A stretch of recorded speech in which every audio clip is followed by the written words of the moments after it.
బీహార్ ఓటర్ల జాబితా వ్యవహారంలో సీఈసీ జ్ఞానేష్ కుమార్ పై అభిశంసన తీర్మానం పెట్టాలని నిర్ణయించింది ఇండియా కూటమి నేతలు. రాజ్యసభ భవనంలో ప్రతిపక్ష నేత మల్లికార్జున ఖర్గే అధ్యక్షతన ఇండియా కూటమి సమావేశం జరిగింది. ఈ సమావేశంలో ఓట్ల చోరీ విషయంలో సీఈసీ తీరుపై చర్చించారు. ఓట్ల చోరీపై రాహుల్ గాంధీ ఆరోపణలను ఖండించిన సీఈసీ జ్ఞానేష్ కుమార్ 7 రోజులు అఫిడవిట్ దాఖలు చేయాలన్నారు. లేదంటే కనుక వెంటనే క్షమాపణలు చెప్పాల్సిందే అన్నారు. సీఈసీ తీరును తప్పుపడుతున్న ఇండియా కూటమి నేతలు ఆయనపై అభిశంసన తీర్మానం పెట్టాలని నిర్ణయం తీసుకున్నారు.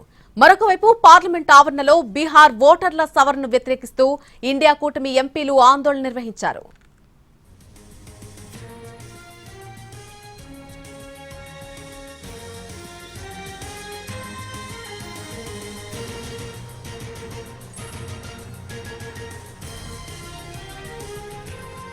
బీహార్ ఓటర్ల జాబితా వ్యవహారంలో సీఈసీ జ్ఞానేష్ కుమార్ పై అభిశంసన తీర్మానం పెట్టాలని నిర్ణయించింది ఇండియా కూటమి. రాజ్యసభ భవనంలో ప్రతిపక్ష నేత మల్లికార్జున ఖర్గే అధ్యక్షతన ఇండియా కూటమి సమావేశం జరిగింది. ఇక ఈ సమావేశంలో ఓట్ల చోరీ విషయంలో సీఈసీ తీరుపై వారంతా కూడా చర్చించారు.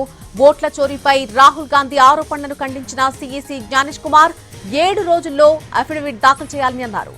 లేదంటే కనుక వెంటనే క్షమాపణలు చెప్పాల్సిందే అన్నారు సీఈసీ.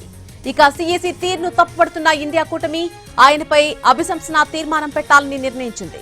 మరొకవైపు పార్లమెంట్ ఆవరణలో పరిస్థితులు మనం చూసాం. బీహార్ ఓటర్ల సవరణను వ్యతిరేకిస్తూ స్టాప్ ఓట్ చోరీ అంటూ కూడా ఇండియా కూటమి ఎంపీలంతా కలిసి అక్కడ ఆందోళన నిర్వహిస్తున్నారు.